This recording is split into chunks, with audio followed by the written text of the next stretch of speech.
There's a storm across the valley. The clouds are rolling in. The afternoon is heavy on your shoulders. There's a truck out on the 4-lane, a mile or more away. The whining of his wheels just makes it colder. Welcome to Community Forum. I'm Priscilla Almquist-Olsen, and today is Friday, October 9th, 2020. And again, we're doing a Zoom interview because COVID is still ravaging our country. And today it's my great pleasure to have, and our privilege to have Dr. Uma Hiremath, who is the executive director of our Ames Free Public Library. And so, Uma, welcome. And I should say Dr. Uma. Gosh, Priscilla, that was a different lifetimes, but thank you for adding that on. It's always a pleasure, and it's nice to see you, even if it's over the much used Zoom mode. Yes. Well, you know, the library has been such a wonderful service for so many years. And when was it founded? Was it 1883? 83. 1883, March 1883. In fact, last week I had such a delightful visit from a group of people who came to celebrate the architect, H. Richardson, Henry Hopson Richardson. And on his birthday every year, I believe they celebrated. So they all came with, big badges and of Richardson's face. And they had lunch sitting in the gardens outside and did a little tour. And it was very heartening to see that. Did somebody film it? Did ECAT film it? Oh, Priscilla, great minds. I literally said that to them. I said, I had no idea about your group. So next year when you do this, we need to film this and put this on the library site because it's so nice. I mean, so many years later to have this following. So it's the Henry Hopson Richardson Society? Actually, it's an architectural firm. And the owner, I guess, has been a follower. They're the ones who did the restoration of the library tower. This was before my time. Oh. So he said he's very familiar with the building, but it was just it was just heartening, as I said, to see this group coming by, and they're all architects, and they read aloud about the life of Richardson and so on. So yes, hopefully you and I would like to film that and get them. And get to see this. Yeah, we could do that together. That would be fun. And architecturally, it's just such a gem and so revolutionary for its time. He was the most prominent architect in the 1870s in America. And so the Ames family, of course, would only have the best.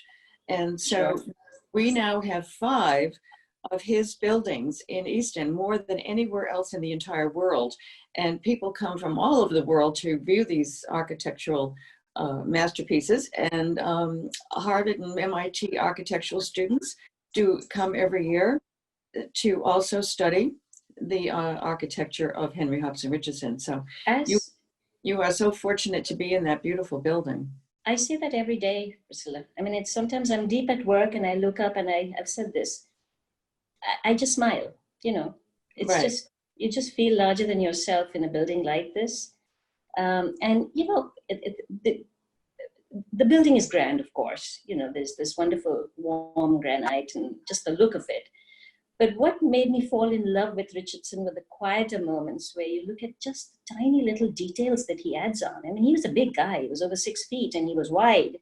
And if you look at the chairs, you wonder why they have these big chairs. And then you look at his figure and you say, hey, it fitted right in with his personality and his figure. But the man had delicacy. He was having fun as well. So if you look out, there's gargoyles, and each gargoyle has a different face and a different personality. I've started naming them, and they guard the building around us. And in fact, this group that came showed me another little detail up front. If you look at the front of the library, everybody looks at the arch. But he cuts away into the building for no reason, except to put 2 more gargoyles into that little cutaway. He's got a little delicacy of thought, I think, that goes into all this. And even the arch, this is my absolute favorite part when I go around showing the building, is something that our historian, Ed Hands, showed me, which is at the start of the arch, there's a little, he's cut the face of a rooster to start the day. And then your eye travels up the arch, and right at the center of the arch, you stop, and there's two little dragons who are holding up the noonday sun. And then you let your eyes travel all the way down the arch, and there's an owl to end the day. So it's just these, this little bit of poetry in stone. Yes. I love it. How wonderful. I had only seen photos of Henry Hopson Richardson when he was a young man, and he was very tall and slender. And then to see the one that is most often in books and treaties and so forth, he's really he's obese. He's, really in a nice way. Yes. You want to have dinner with him. Yes. He's got a great look about him. That's the reason that he actually died very young. I had no idea. Yes, he was young. Yeah, he was in his 50s, I think. Maybe even younger.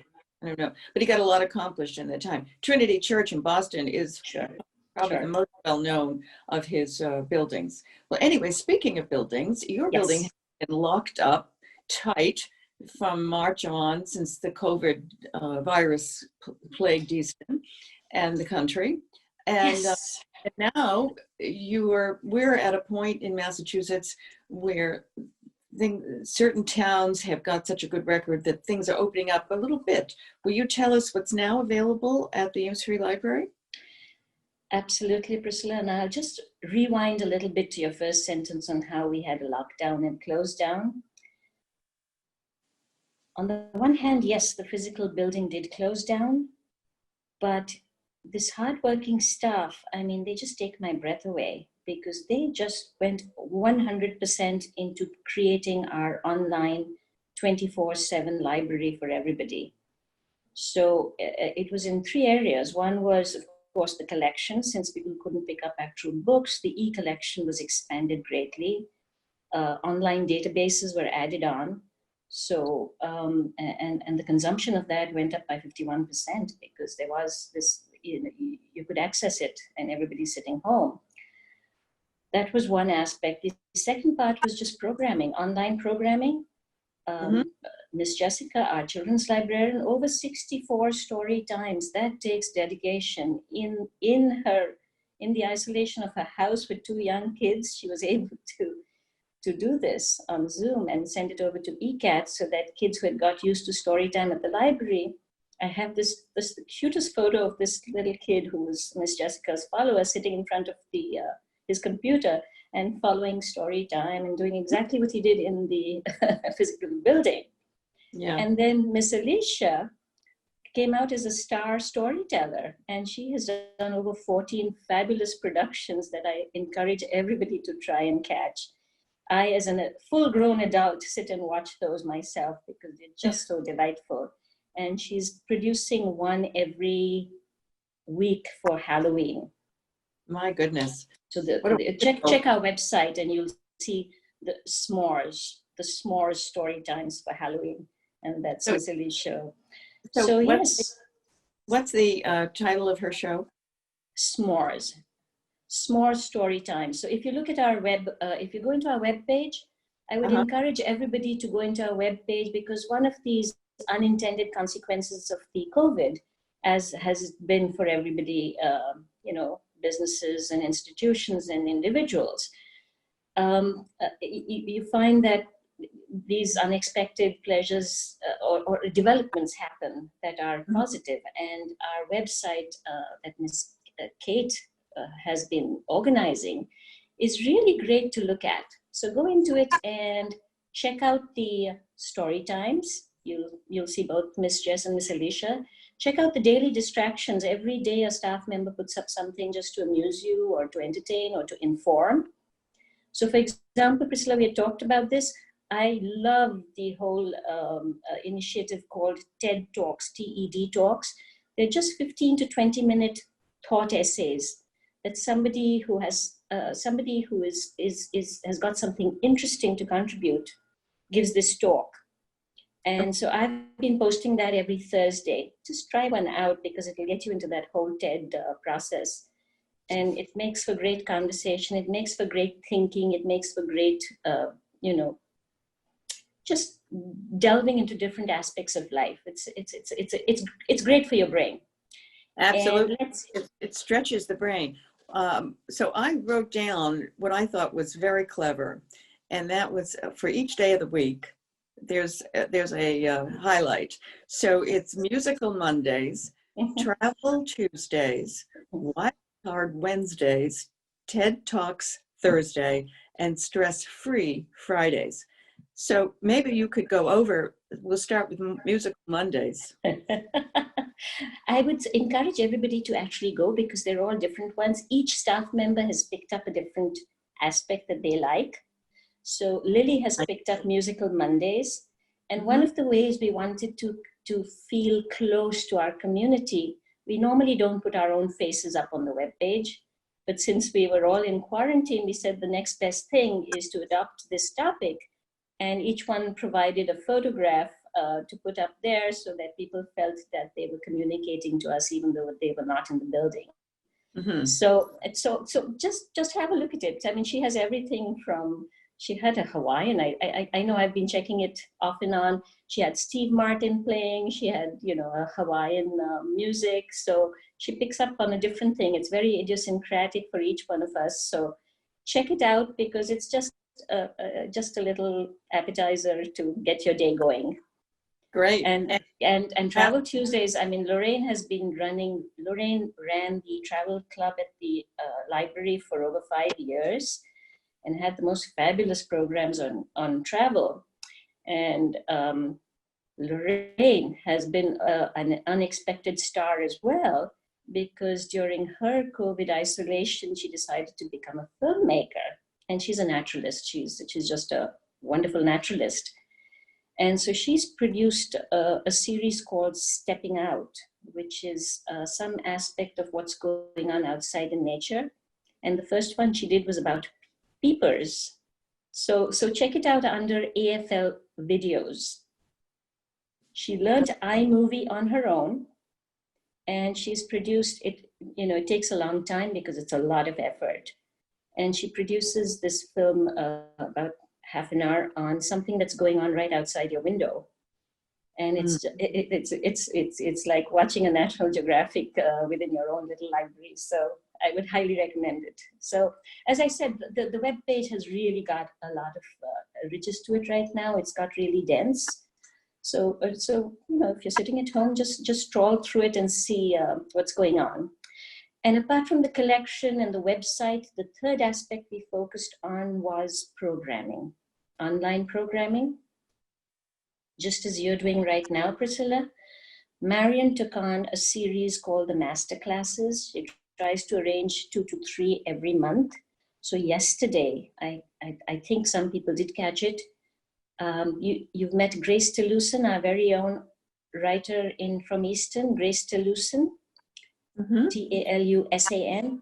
Well, anyhow, Grace was a graduate of OA High School, and she was a library page at one point, and now she teaches at Boston College, I believe. Oh, Brandeis, I'm not sure. She was at Tufts, but she teaches. And she had come last year to give a talk on her book, which this year has won the Massachusetts Book Award for Nonfiction, highly prestigious. I mean, wow. The ones before her have been, Italian, Philbrick, and so on. So it's just amazing. And every year, the Boston Book Fair picks one essay that they make 20,000 copies and distribute around Boston. And Grace's essay has been picked up. So she's got this double award in the space of 1 month. That is just, it's so wonderful. So she came on for the masterclass last evening. And from 7 to 8, she generously contributed her skills on the art of writing and encouraged people to follow a little template that she has been using for her teaching. So that should be coming on ECAT soon because it was recorded. So keep your eyes open. And the next... What's the name of that program? So let me see. It's Grace to Loosen is what, let me see what she actually called it. Well, we can find it, I think. But what's the name of her book that she got the Massachusetts Award for? Was it, give me just a minute, Priscilla, because I am, and while I'm looking for this, the next 2 Thursdays is going to be our very own historian, Ed Hands, who's going to talk of the history of Eastern in 12 objects. How seductive is that title? I just love those where you say 12 objects and it gives you leverage to go into the history of Eastern, and listening to Ed is always a singular treat. So, okay, yeah. Let's see. Grace to Loosen is making the invisible visible, a generative, sorry. Yes, I've heard of that. Yeah. And we have so much talent here in town, and it's wonderful to see that you have really made use of that. Absolutely. So what happens with Wildcard Wednesdays? Oh, I'll be back on the what is Wednesdays? I think that is the wacky one, right? It's the wild card. So yes. Wild Card is Miss Alicia, who does those absolutely wonderful story times. So she's got a unique mind. So it always comes out with something different. She also has something called the Sesquipedalian Saturdays, where she introduces a word like sesquipedalian. So you have to get your tongue around the words that she produces. But she has a different one each time. The Ig Nobel Prize was I think last week. So it's something wacky, something to titillate you. Now, if one cannot tune in live to these presentations, can one see them online at the website? Most of the master classes are going to be on ECAT and will eventually find their way onto our website after we get the edited version from ECAT. Under the title AFL videos, you'll see that tab on our webpage. Now, ECAT can send you a link once they get it on. They can send you a link. You can put that link on your website. Now, speaking of the website, it would be amesfreelibrary.org. amesfreelibrary.org. Right. So that's the place to go. Now, what about these stress-free Fridays? I can understand that. We all need that, don't we? Yeah. Okay. Now, Stress-Free Fridays is by Megan. Megan is responsible for bringing every book and item that is owned by the library. She has a lot on her hands, so I guess she needs the stress-free herself. She has a lot of responsibilities, so it's breathing techniques, meditation. We used to have such a wonderful meditation group that met every Friday at Queeset House. Yes. But given that Queeset House will not be open for a while, I think this would be the next best thing. Signs of kindness, ways to relax, just short little items that can help out. Yeah. As I said, these are just ways for us to keep communicating. And this all came about in the months that the building was closed, and we were trying to get the library to continue being a factor in everybody's stressed lives, and provide the kind of information and entertainment and outlets that we always have. But as you and I spoke, Priscilla, our doors are open at this point, and they have been for 2 months, or over 2 months now. Oh, okay. Well, that's what I'm interested in hearing. Okay, so we, it's such a weird time, and everybody's level of risk taking is so different. I mean, it's never going to be a safe world, at least from my perspective, for at least another year, we hope. So the idea is to have a range of access points for the library. If you don't feel safe coming in, we have curbside pickups, so you can reserve your material online and reserve an appointment, and just come up to the window on your way to the front entrance of the library. You'll see a sign saying pickup window, and you just come, the window opens, your material comes out, and you don't have to come in contact with anyone. Mm. Meanwhile, on the back end, we have a bunch of protocols that we pass through the Department of Health. When books are returned, as you know, we're part of a consortium of 73 other libraries. So we get our material from all over the place. And libraries have been quarantining material for up to 7 days. There's been very intensive scientific study called the Realm Study for museums and libraries. And they found that 72 hours is sort of safe for book materials that are covered by the protective sheets that we put. However, to be on the absolute safe side, we're keeping it for 1 week. So when you do return your book, don't get upset when you see that it's still on your account, because it'll stay on your account for 7 days while it sits in quarantine. However, when we finally check it in, it'll come to the date that you actually returned it. So we label each one for whichever day, Monday to Monday. So today's date will get cleared next Friday. I have used, Uma, the phone number, which is 508-238-2000. And I say, do you have this book? And they say, yes. Or they say, well, we have to send out for it. But we'll let you know what's your email address or what's your phone number. So everyone's very good. And then that little window opens because you have to call and tell them, I'm outside sitting in my car, just the way you do at a doctor's office.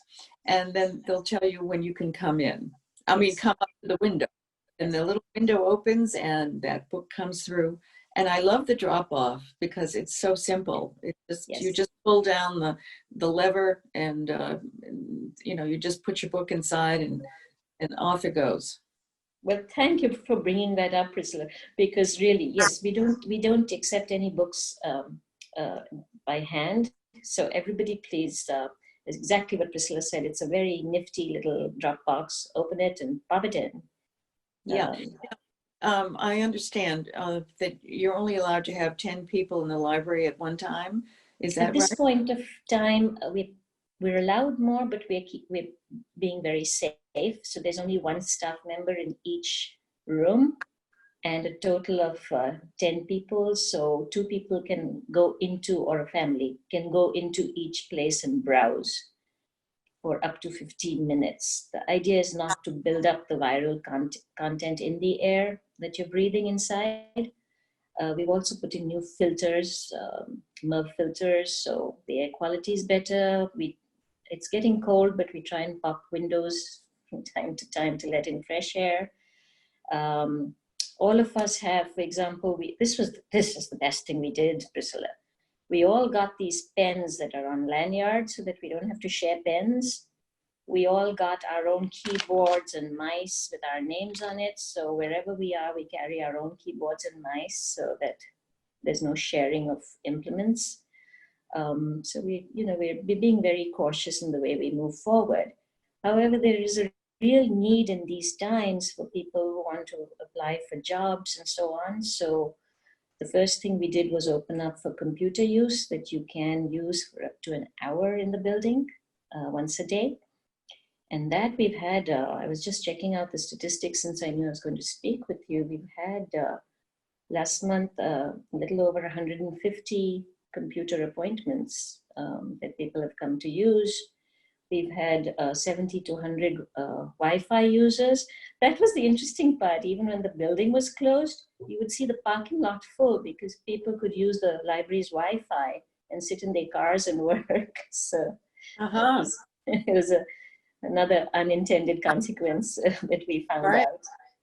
Well, that's good to know. It is. And things like a fax. We brought the fax that used to be in Quisett House over to the main building so that people have an entire little, an office set up here that they can print resumes or fax them out or scan them. The whole setup is there. And we are trying to introduce a series of talks as well on, writing resumes, getting jobs, personal finance, the things, the parts of society you can see that's fraying under the pressure of this COVID. We're trying to fill in those gaps as best as we can. Now, I have used the app, which the Ancestry.com app, which you have. And I was always at the Queesit House. I attended Ed Hand's genealogical class on Saturdays and afternoons, Yes. and I understood that in the international Ancestry.com is accessible only at Queesit House, whereas at the main library it was just United States. Is that still the case, or can we access? Oh gosh, Priscilla, I had no idea about this, but thank you for bringing it up, and I'll check into it, because I had been talking to Ancestry to see if they could give us remote access, but I did not know. I don't see why only Queesit House should have. Oh no, I thought it was rather strange too. But Yeah, that's that what sounds strange. Yes, Ed had said that. So yeah, I will look into it and get back to you. But yes, you can certainly come and use it. I mean, there shouldn't be. We're paying for it, so it shouldn't be different for Queesit House or the main library. It's okay. Well, get a refund.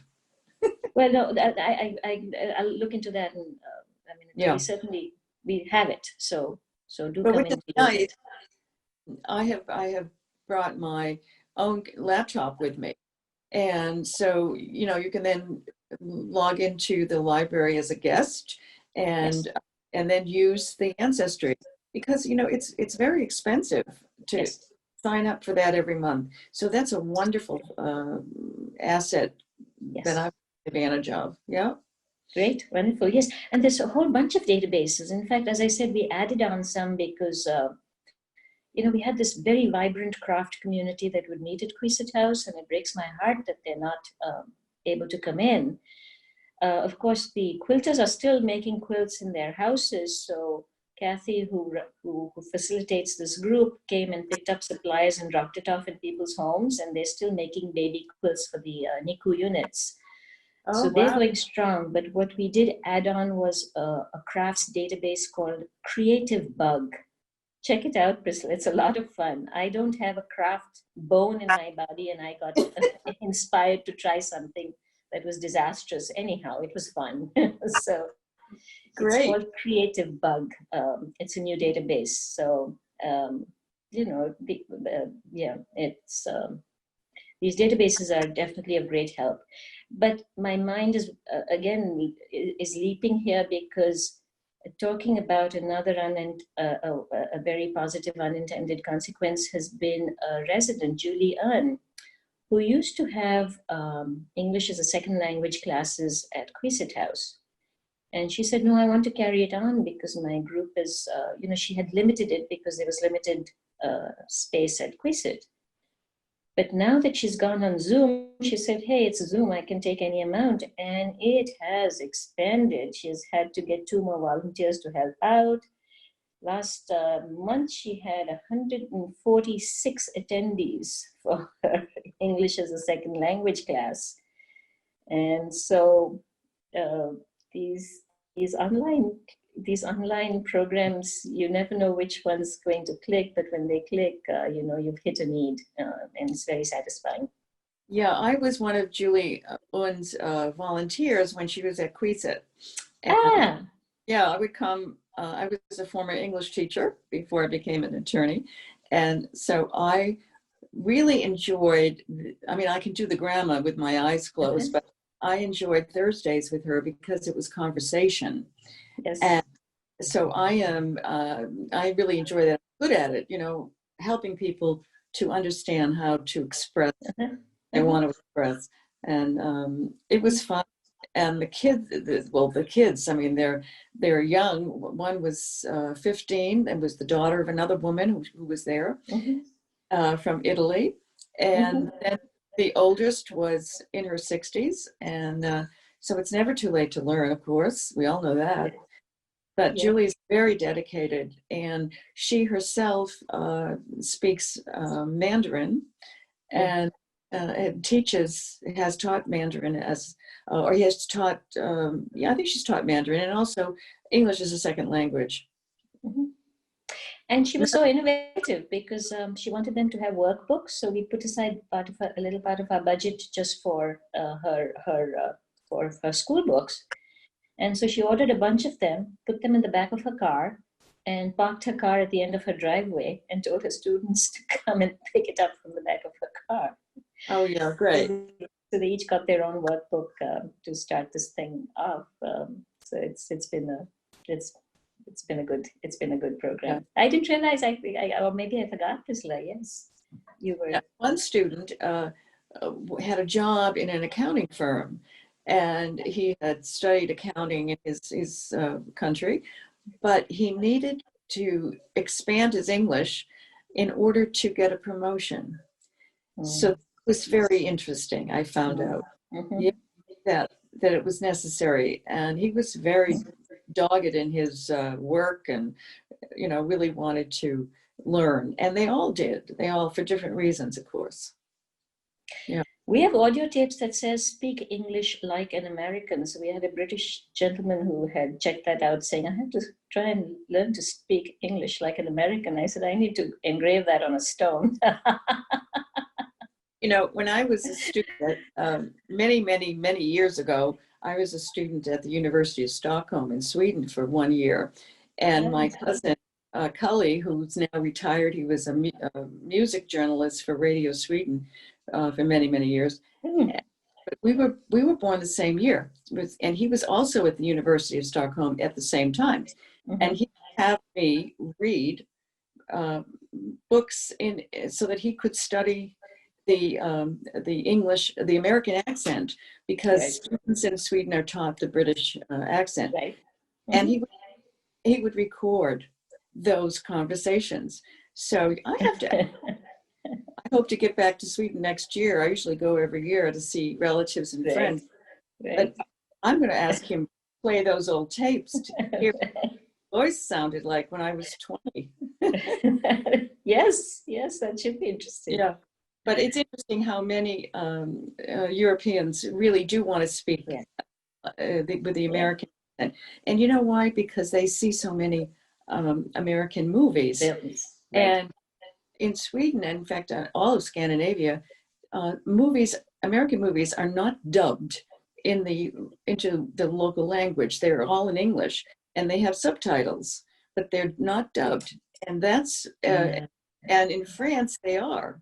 And Italy, and that's why the French and the Italians don't speak as well as the Scandinavians, because since they're little tots sitting in front of that TV with those American movies, they're hearing the language.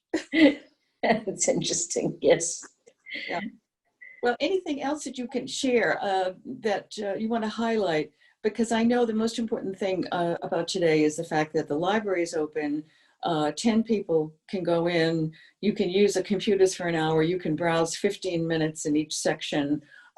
That's wonderful news that I didn't know. But going online at amesfreelibrary.org, your website, and just browsing that and seeing what's all available, that's the way to go. Oh, you've encapsulated that so beautifully, Priscilla. Yes, absolutely. And check our timings as well. At the moment, we're open 10 a.m. to 5 p.m. Monday through Saturday, closed on Sunday. But for the past 3 weeks, we have extended Thursday evening hours from 5 to 8. So Thursday is the one day that we'll be open 10 to 8. We'll see how that works out. So far, I haven't had too many people coming in the evening. But we'll give it a shot for 2 months to see whether it's popular or not. Well, now that the word is out, maybe you'll see. Maybe then, yes. And another interesting initiative that we are going to launch, in fact, at the end of this month, is that as we are proof right now, Zoom has become the medium of communication for the world. And it struck us that since Quixote House is closed, we need to try and create an online space for groups that want to meet. So there was a writing group that had approached us wanting to meet. So they will be launching their first online Zoom room in the last Monday. So it's Monday the 26th. It'll be on our webpage. So if you are an amateur writer or you just want to write in the company of other writers, just come into the Zoom room. And if you have never done a Zoom before, we have tutorials on our webpage that shows you how to get onto a Zoom meeting if it's your first time.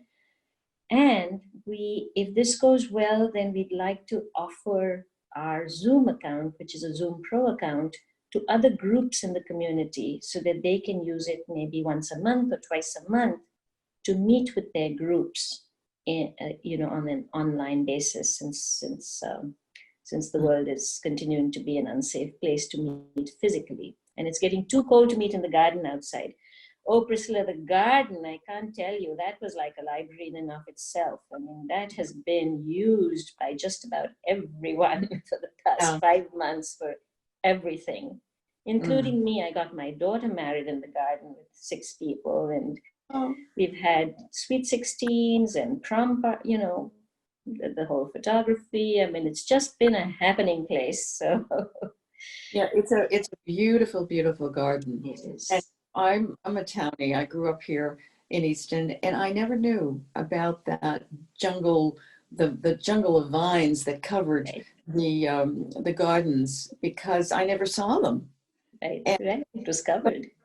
Some people who lived in that area knew about it, but I never did. So it was such a surprise, and it was a rebirth, and it's just so beautiful. And the thing that was amazing to me was that the masonry was in perfect condition. Well, Priscilla, it was there, but it took a lot of effort to restore it. Okay, so there was some pointing that needed. Well, after all, it was done in 1911. That's right. That's 100 years ago. Kath Holland, who made the blueprint for the restoration of the garden, that was her thesis at the Arnold Arboretum, and she just came and gifted it to us. Such a wonderful lady.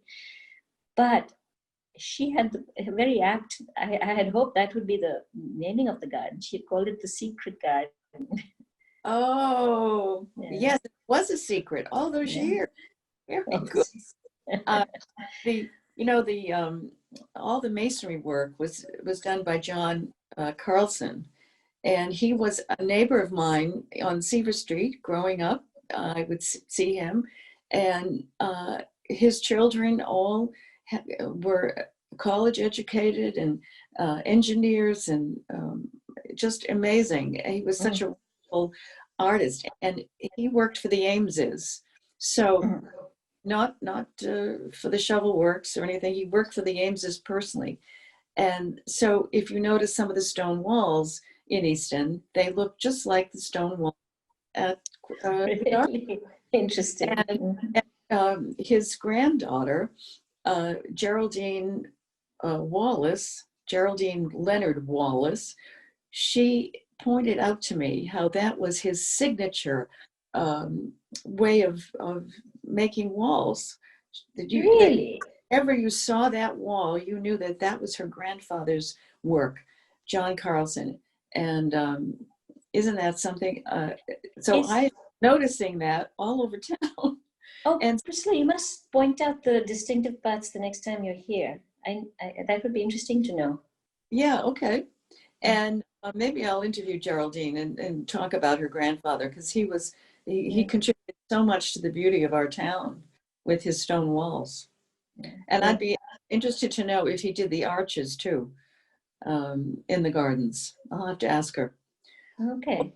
Well, we could keep talking, but we could. we need to end this, and I want to thank you so much for all the information. And now that the viewers know that the library is physically accessible as well as virtually accessible, hopefully the viewers will take advantage of both options to visit the library.